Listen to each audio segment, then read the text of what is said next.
talong. Una, balatan muna natin yung talong para hindi natin makain yung balat. Tapos, mura yung mga tao nga toxic good. Nga ngayon imo wag tangon sa imong kinabuhi. Dahil nahuman naman nagpanit-panit day. Yawan.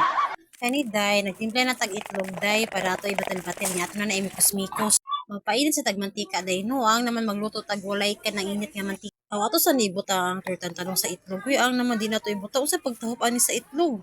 Hay, pwede nila mi ato giluto di ko di nato ibutang daan.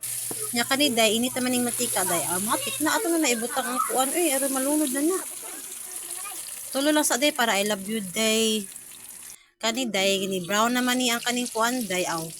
Ato na ikon bluyo ay ang naman din nato iluyo. Saan ang paglutoan ng kanang turtang talong? Partita pa na diha kamot ray gamit anak. Nya kani day na golden brown naman asiya day ang luto na na day. Matik na mga una ta. Luto na day, kaon na ta. Thank you for watching.